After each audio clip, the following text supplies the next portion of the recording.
Hello students, आज हम second chapter में नेक्स्ट टॉपिक डिस्कस करेंगे। Evidence for the quantized electronic energy levels, atomic spectra. यहाँ पर हम एटॉमिक स्पेक्ट्रा को डिस्कस करने वाले हैं। ये क्या होते हैं? क्वांटाइज्ड इलेक्ट्रॉनिक एनर्जी लेवल्स के एविडेंस हैं। अब क्वांटाइज्ड इलेक्ट्रॉनिक एनर्जी लेवल का मतलब क्या होता है? जैसा कि हम पहले भी डिस्कस कर चुके हैं कि जब कभी भी एटम कोई एनर्जी को एब्जॉर्ब करता है या रिलीज़ करता है तो वहाँ पर जो एनर्जी का इमिशन या एब्जॉर्प्शन है वो कंटिन्यूस मैनर में ना होकर एनर्जी के छोटे छोटे पैकेट्स होते हैं, उस फॉर्म में एनर्जी इमिट या एब्जॉर्ब हो सकती है। इमिट मतलब रिलीज़। तो यहाँ पर क्या होगा कि जो एनर्जी के छोटे छोटे पैकेट्स हैं उन्हें हम बोलते हैं फोटोन या क्वांटम। इस टाइप से ये क्या कहलाएंगे? Quantized electronic energy level. आपने लैब में एक एक्टिविटी करके देखी होगी जहाँ पर एक वाइट लाइट को आप पास करवाते हैं प्रिज्म से, तो वहाँ पर एक सीरीज़ ऑफ कलर बैंड्स आपको दिखती है। उस सीरीज़ को क्या बोलते हैं? स्पेक्ट्रम। उसमें आपको 7 डिफरेंट कलर्स दिखते हैं। विबग्योर, ये एक शॉर्ट फॉर्म है उनको बोलने का। Violet, indigo, blue, green, yellow, orange and red.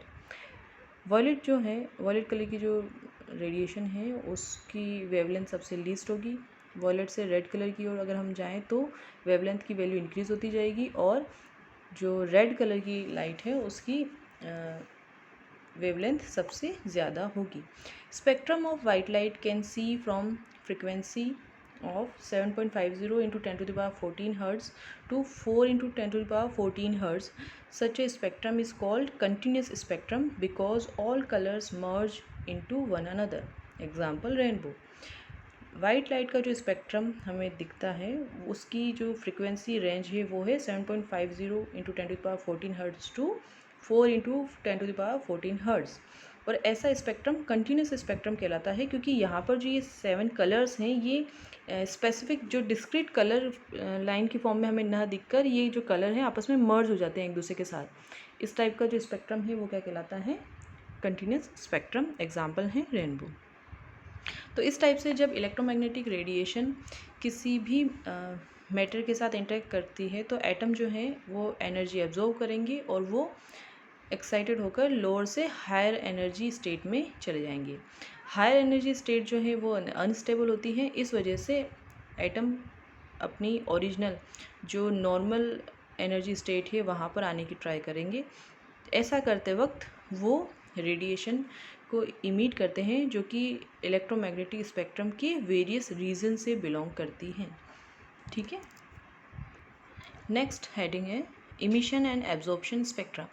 जैसा कि अभी हमने डिस्कस किया कि जब हायर से लोअर एनर्जी लेवल में एटम आता है तो वो क्या है कि इलेक्ट्रोमैग्नेटिक स्पेक्ट्रम के वेरियस रीजन से बिलोंग करती हुई रेडिएशन को इमिट करता है। तो जब कभी भी वो एनर्जी या रेडिएशन को इमिट करता है तो जो स्पेक्ट्रम बनता है उसे हम बोलते हैं इमिशन स्पेक्ट्रम। और जब रेडिएशन को एब्जॉर्ब किया जाता है तो जो स्पेक्ट्रम हमें मिलेगा उसे हम क्या बोलेंगे? Absorption spectrum. ठीक है। इमिशन स्पेक्ट्रम जो है वहाँ पर डिफरेंट कलरफुल लाइंस हमें दिखेगी, जबकि एब्जॉर्प्शन स्पेक्ट्रम जो है क्योंकि वहाँ पर रेडिएशन का एब्जॉर्प्शन हुआ है इस वजह से वहाँ पर हमें कलर्ड लाइन के बीच में कुछ डार्क स्पेसेस भी दिखाई देंगे। Okay. The spectrum of visible light was continuous as all wavelength of visible light are represented in the spectrum. जैसा कि हमने अभी देखा था कि जो स्पेक्ट्रम हमने देखा विजिबल लाइट का या वाइट लाइट का वो एक कंटिन्यूस स्पेक्ट्रम था क्योंकि वहाँ पर सारी जो लाइंस थे वो एक दूसरे में मर्ज हो रही थी। The spectrum of atoms in gas phase do not show a continuous spread of wavelength from red to violet, rather they emit light only at specific wavelength with dark spaces between them. Such spectra are called line spectra और atomic spectra.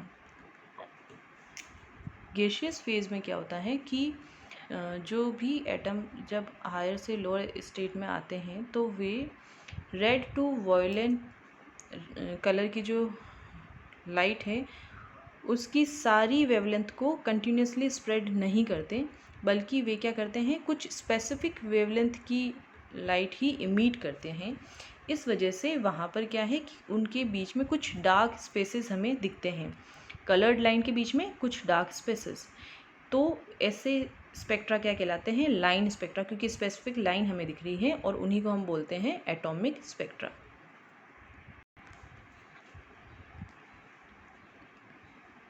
Line spectra are of great interest in the study of electronic structure. Each element has a unique line spectrum. Line spectrum जो हैं वो काफ़ी interesting feature होते हैं, ये किसी भी एलिमेंट के लिए यूनिक होते हैं। The characteristic line in atomic spectra can be used in chemical analysis to identify unknown atoms as fingerprints are used to identify people. जैसा कि डिफरेंट पीपल के लिए फिंगरप्रिंट्स अलग अलग होते हैं, तो वो फिंगरप्रिंट एक पर्टिकुलर पर्सन के लिए स्पेसिफिक होते हैं।